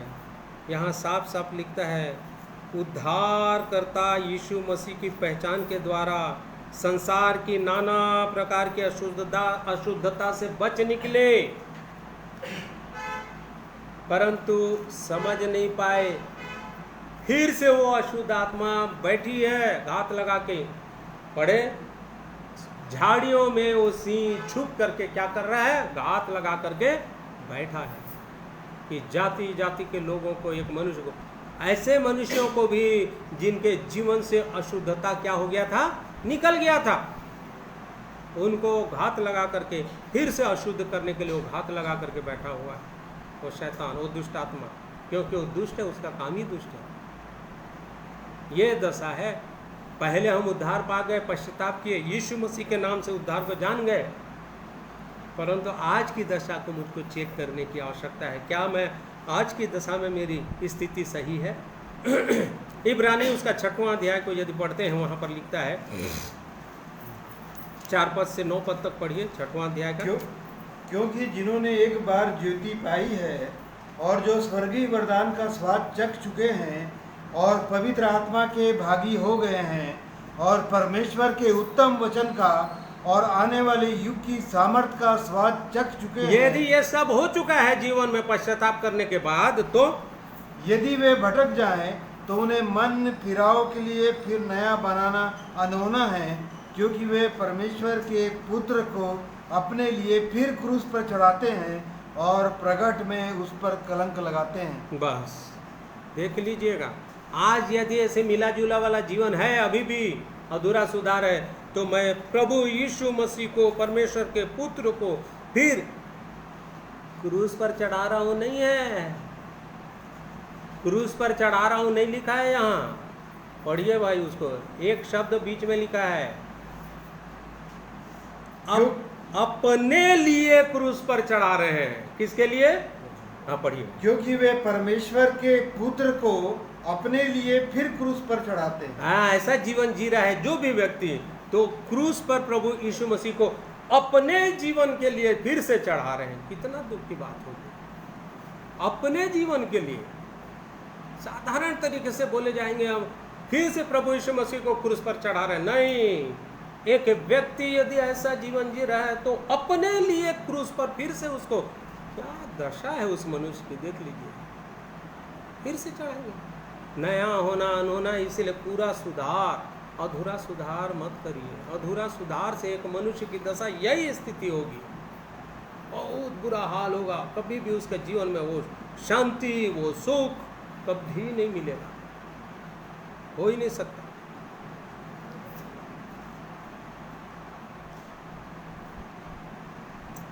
अद्भुत परमेश्वर है,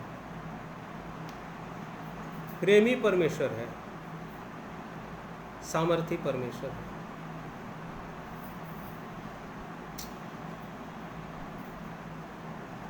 प्रभु का धन्यवाद है। एक बार फिर से वो इब्रानी 10वां अध्याय निकालिए भाई, इब्रानी 10 का 26 पद को पढ़ेंगे। क्योंकि सच्चाई की पहचान प्राप्त करने के बाद यदि हम जानबूझकर पाप करते रहे तो पापों के लिए फिर कोई बलिदान बाकी नहीं। हाँ, दंड का एक भयानक बाट जोहना और आग का ज्वलन बाकी है जो विरोधियों को भस्म कर देगा। जब मूसा की व्यवस्था का ना मानने वाला 2 या 3 जनों की गवाही पर बिना दया के मार डाला जाता है तो सोच लो कि वह कितने और भी भारी दंड के योग्य ठहरेगा, जिसने परमेश्वर के पुत्र को पांवों से रौंदा और वाचा के लहू को जिसके द्वारा वह पवित्र ठहराया गया था अपवित्र जाना है और अनुग्रह के आत्मा का अपमान किया। अनुग्रह के आत्मा को पाया हुआ मनुष्य, पवित्र आत्मा को पाया हुआ, जिसके द्वारा वह पवित्र ठहराया गया था, अपवित्र जाना है अपने जीवन में, क्योंकि अभी उसके जीवन में फिर से अपने मन में कई प्रकार की बुरी बुरी बातों को रखा हुआ है। चिड़चिड़ाना, कूढ़ना, गाली देना, नशा करना, बैर करना, ईर्ष्या करना, जलन, डाह, मतवालापन, लीला क्रीड़ा, ये सब चीज, गंदी गंदी गालियाँ, ये सब आज यदि मनुष्य के मन में फिर से है तो ये कैसा सुधार है? अधूरा सुधार है। छोटी सी बात हुई नहीं और इतना उदंडता दिखाना, ये कैसा सुधार है? माता पिता के साथ बहुत बदतमीजी से बात करना, ये कैसा सुधार है? कैसा सुधार है भाई? अधूरा सुधार है। हमने पाया है, ईपीसी में लिखा हुआ है, 5 के आखिरी में है क्या, 1 के आखिरी में, ये पवित्र आत्मा का छाप हमको दिया गया है। क्या? और उसी में तुम पर जब तुमने सत्य का वचन सुना, जो तुम्हारे उद्धार का समाचार है, हाँ? और जिस पर तुमने विश्वास किया, प्रतिज्ञा किए हुए पवित्र आत्मा की छाप लगी, वह उसके मोल लिए हुए छुटकारे के लिए हमारी मिरास का बयाना है कि उसकी महिमा की स्तुति हो। उसकी महिमा और स्तुति हो। क्या ये सब जीवन है? तो क्या वो जो बयाने में पवित्र आत्मा मुझको दिया गया है, उसकी महिमा और स्तुति हो रही है? आज अधूरा सुधार से एक मनुष्य कई प्रकार की विपत्तियों से घिरा हुआ है, कई प्रकार की विपत्तियों से घिरा हुआ है। अधूरा सुधार परमेश्वर कभी नहीं चाहता। पूरे इसीलिए तो अपने दास भक्तों नबियों के द्वारा से, यहाँ तक कि प्रभु यीशु मसीह के कुछ समय पहले ही यूहन्ना को भी बोला गया, तो यूहन्ना ने भी चिल्ला चिल्ला करके बोला, हे लोगों, अपने अपने पापों से क्या करो, मन फिराओ।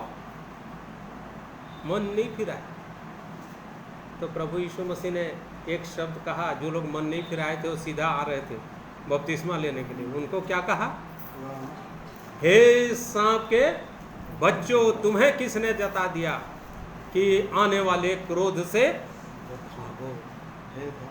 पढ़ दीजिए। जब उसने बहुत से फारिसियों और सदूकियों को बपतिस्मा लेने के लिए अपने पास आते देखा तो उनसे कहा, हे सांप के बच्चों, तुम्हें किसने जता दिया कि आने वाले क्रोध से भागो, इसलिए मन फिराओ के योग्य फल लाओ और मन फिराओ के योग्य फल लाओ और अपने अपने मन में यह ना सोचो कि हमारा पिता अब्राहम है, क्योंकि मैं तुमसे कहता हूँ परमेश्वर इन पत्थरों से अब्राहम के लिए संतान उत्पन्न कर सकता है। आज यदि मन फिराने का जो दावा करते हैं लोग, मैं भी, हम सब, यदि आज हमारे मन में ऐसी ही बातें हैं, हम घमंड कर रहे हैं कि हम अच्छे लोग हैं, बहुत अच्छा सुंदर हमारी कलीसिया है, मन फिराए हैं, तो वो यहाँ साफ साफ बोलता है ऐसा मत घमंड करो, ऐसा मत सोचो, और मैं तो पत्थरों से भी मैं अपने लिए वंश तैयार कर लूँगा। अर्थात ऐसे कठोर लोगों के जीवन को भी, उनके मनों को बदल दूंगा ताकि वो मुझ पर विश्वास करें। हे सदुकियों और फरीसियों, हे मन फिराने की घोषणा करने वालों, हे गवाही देने वालों, अधूरा सुधार नहीं चाहिए मुझको, बोलता है। अधूरे सुधार से मैं उस जीवन को कभी भी उस वहाँ तक नहीं ले जाना चाहता। और यदि आज भी नहीं सुधरोगे तो तुम सांप के क्या हो, वो तो ऐसे बोले हैं भाई प्रभु यीशु। अब कुल्हाड़ा पेड़ों की जड़ पर रखा हुआ है, Yes. इसलिए जो जो पेड़ अच्छा फल नहीं लाता वह काटा और आग में झोंका जाता है। बस कुल्हाड़ा पेड़ के जड़ पर, आज वो कुल्हाड़ा तेज धार वाला रखा हुआ है, तुमको काट दूंगा और सीधे जलाने के लिए डाल दूंगा। परंतु पत्थर रूपी हृदय वाले अन्य जाति लोग हैं, उनके हृदय को क्या कर दूंगा, बदल दूंगा। मैं उसमें से अब्राहम का संतान उत्पन्न कर दूंगा। आज इसीलिए बहुत सारे लोग क्या कर रहे हैं, मन फिरा रहे हैं। इसीलिए प्रभु यीशु मसीह पर पूरे लोग विश्वास कर, सारे जगत में, आप सिर्फ थोड़े से लोग, हम लोग हैं, आप भाई बहन लोग जो सुन रहे हैं इतने ही हैं, नहीं समझिए। जगत में आज यीशु मसीह के नाम से हाहाकार मचा हुआ है, क्योंकि वो पवित्र आत्मा काम कर रहे हैं। अरे आज आपको और मुझको सिखाना चाह रहा है कि उतने में खुश मत रहो कि हमने मन फिराया, हम गवाही दे सकते हैं। अरे अंदर को फिर से साफ कर लो, मन फिरा लो, वस्त्र को मत फाड़ो। अरे मेरे साथ ऐसा हो गया, मेरे साथ ऐसा किया, परमेश्वर ने ये दे दिया मुझको, वो दे दिया, मत करो गवाही। मेरे अंदर को प्रभु ने फाड़ दिया, मेरा हृदय फटा है। उस दिन भाई गवाही दे रहे थे, शेखर भाई करके एक भाई हमारे कलीसिया में, ऐसा गवाही, उन्होंने सिर्फ एक शब्द उच्चारण किया था कि ये भाई के नहीं आने से मुझे वर्क का लोड हो रहा है, उनको तोड़ दिया प्रभु। ये अंदर है क्या? क्या मैंने कहीं किसी रीति से गलत तो नहीं किया, चुगली तो नहीं किया उसके विषय में? ये होता है सही जीवन, सही मन फिराना। टूट गया भाई, रो रो करके अपने ऑफिसरों के सामने प्रार्थना किया। आज क्या मेरी और आपकी दशा ऐसे है? इसीलिए प्रभु चाहता है अधूरा सुधार से विपत्ति आ जाएगा, बेटा आ जाओ मेरे पास। नहीं आओगे तो यही बातों को पौलुस प्रेरित क्या कर रहा था, इफिसियों के कलीसिया को समझा रहा था। थोड़ा सा उसको निकाल के देखेंगे।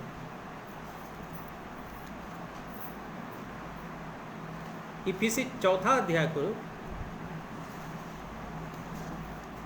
17 पद को पढ़ेंगे तो ऐसे। एक मिनट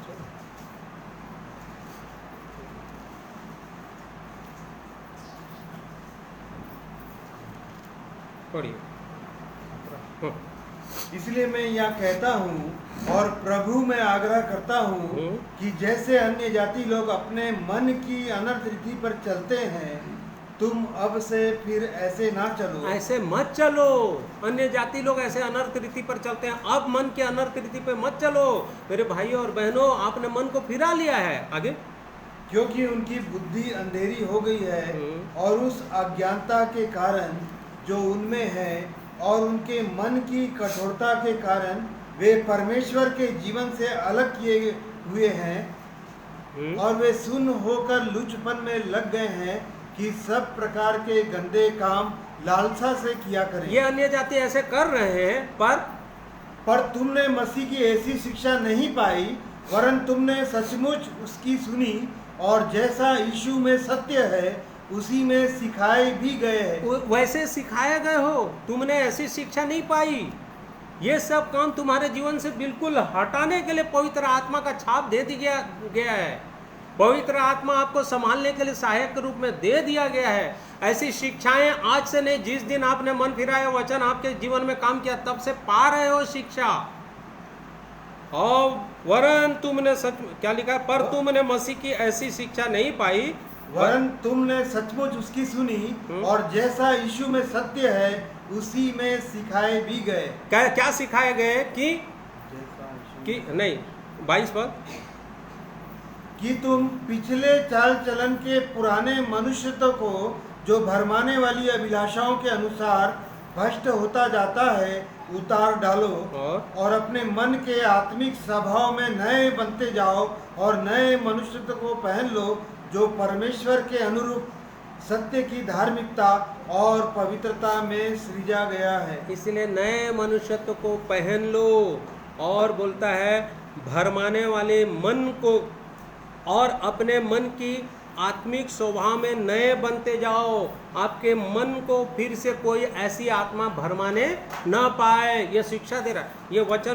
ये वचन हम बहुत पहले भी सुनते आ रहे हैं। सुन रहे हैं कि नहीं सुन रहे? ये कहता है कि वो नए मनुष्यत्व को पहन लो जो परमेश्वर के अनुरूप सत्य की धार्मिकता और पवित्रता में सृजा गया है। उस दिन सृजा जिस दिन आपने परमेश्वर के वचन को ग्रहण किया, उसने प्रभु यीशु मसीह को आपने ग्रहण किया और एक मनुष्य ने वो उस जीवन को ग्रहण किया और प्रभु ने उसके जीवन को पवित्र किया। उस दिन आज क्या स्थिति हो रही है?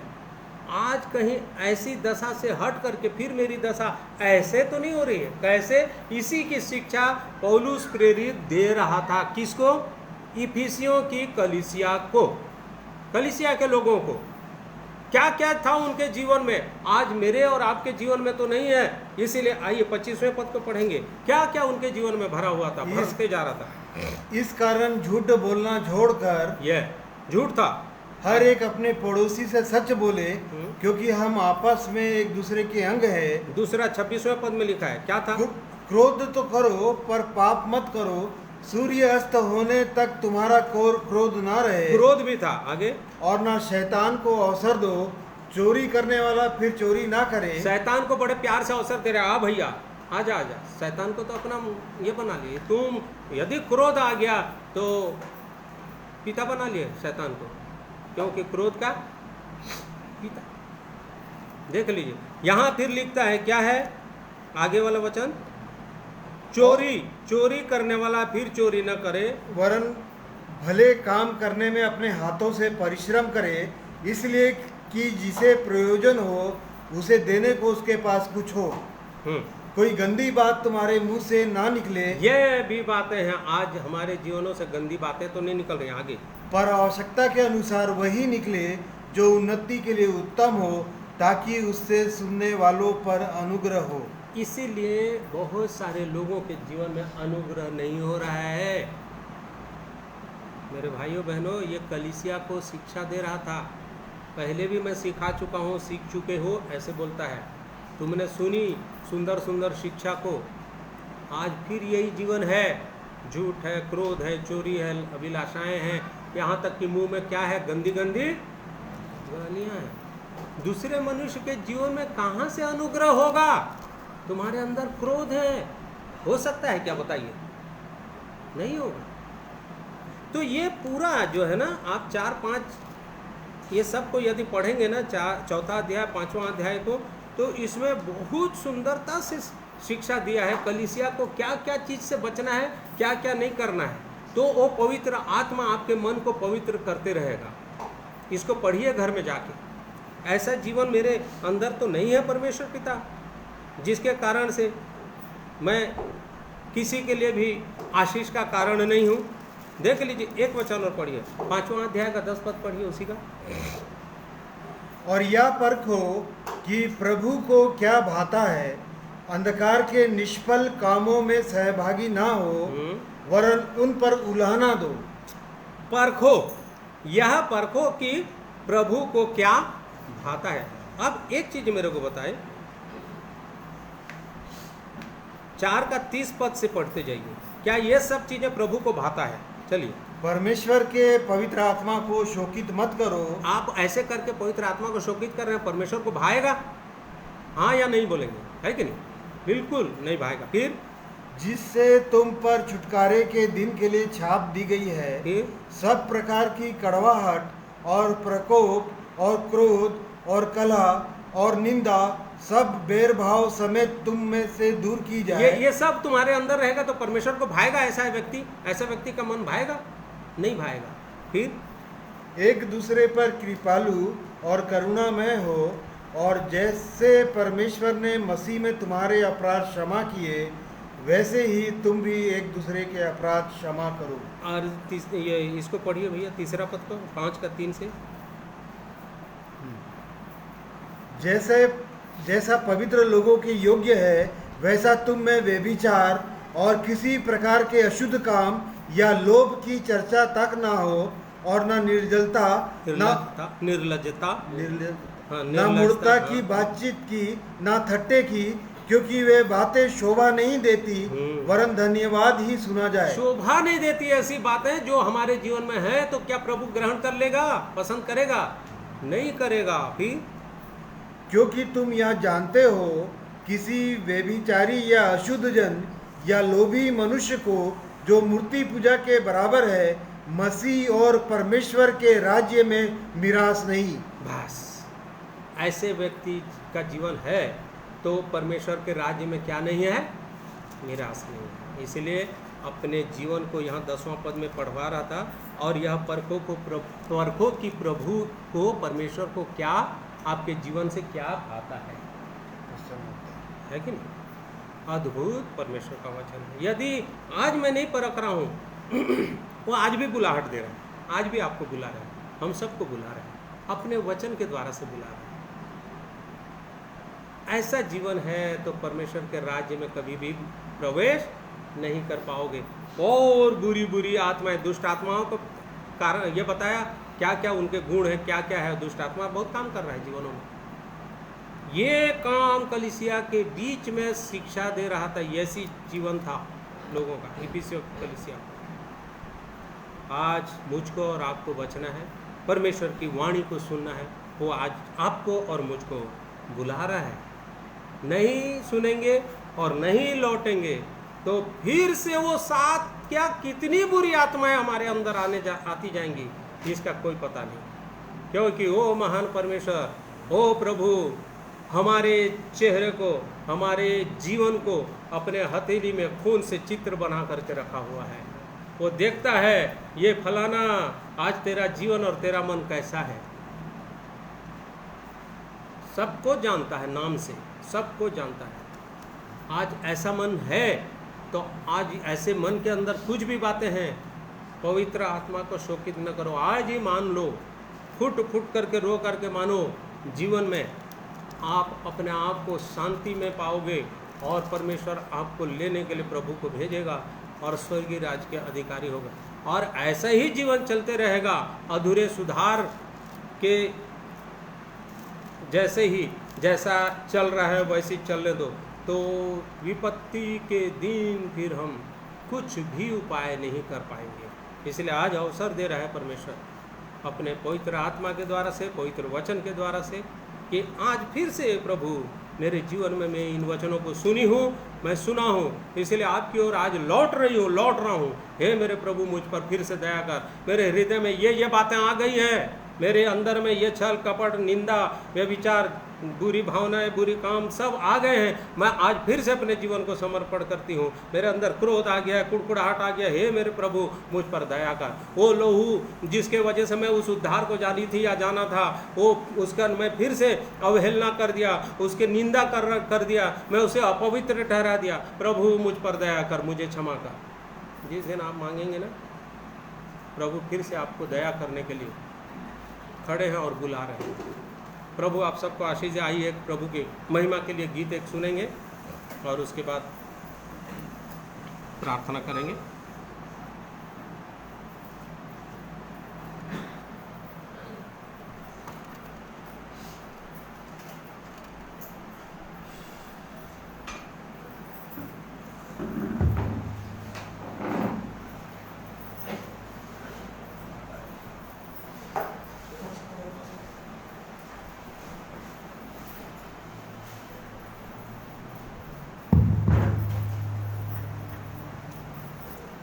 हेलो,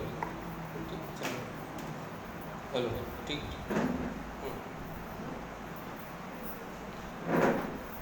मेरे भाइयों और बहनों, फिर से एक बार परमेश्वर की वाणी को सुनिए। आज आपको फिर से बुला रहा है। प्रभु यीशु की बुलाहट को सुनिए वचन के द्वारा से। यदि मैं आज चेक किया हूँ परमेश्वर के वचन के द्वारा से अपने जीवन को, तो एक बार फिर से प्रभु की बुलाहट को फिर से मैं सुनूं और उसकी तरफ लौट करके आऊँ, क्योंकि वो जब मैं उसके पास जाऊंगा तो मुझको फिर से लायक बना देगा। अभी तो मैं नालायकी जीवन जी रहा हूँ, प्रभु मुझ पर दया कर करके प्रार्थना कीजिएगा। आइए इस गीत को सुनेंगे प्रभु की महिमा में। मेरे पास यीशु बुलाता है,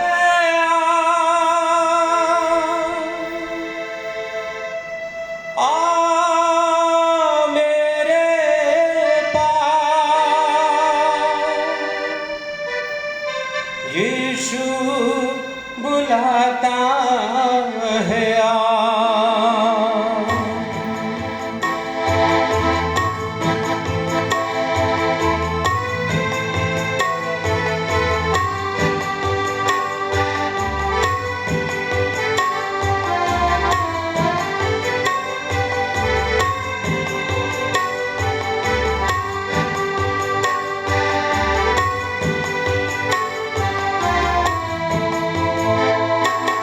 लौट के आ मेरे पास, लौट के आ मेरे पास,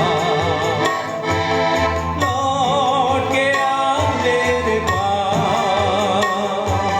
लौट के आ मेरे पास। अपने पूरे मन से फिर कर यीशु बुलाता है, आ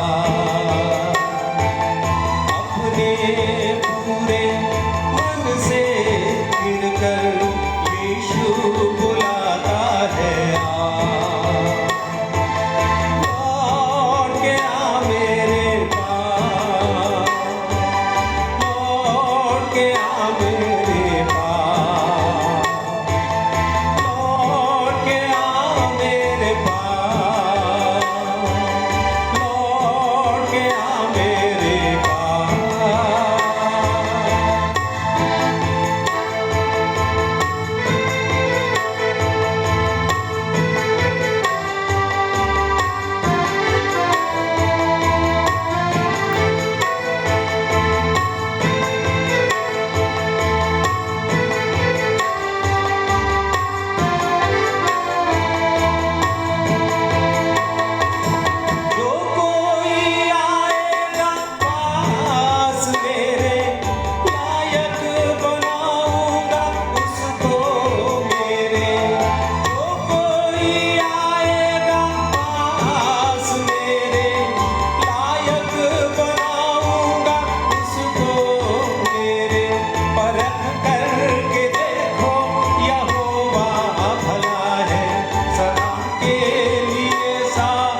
सचमुच में जल्द से जल्द लौट आइए, अपने मन को फिर से नया कर लीजिए।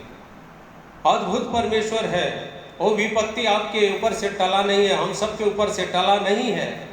लिखता है लिखने वाला इस गीत में, संकट के दिन पुकार मुझको, वादा किया है छुड़ाऊं तुझको। प्रभु चाहता है कि आप पुकारिए, मेरे अंदर ऐसी बातें हैं, प्रभु मुझ पर दया कर, आपसे वादा किया है वो आपको छुड़ाएगा। सचमुच में आकाश और पृथ्वी एक दिन टल जाएंगी, उसका वादा कभी नहीं टलेगा। वो आपको बचाने का वादा किया हुआ है। प्रभु चाहता है कि उसके तरफ लौट आइए एक बार फिर से, और पूरे मन से आइए, अधूरे मन से नहीं। अधूरा सुधार विपत्ति लाता है हमारे जीवन में। परमेश्वर हम सबको इन वचनों के द्वारा से आशीष दे। प्रभु का धन्यवाद हो।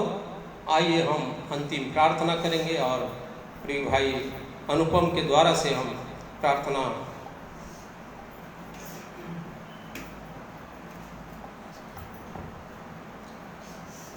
आइए प्रार्थना करेंगे।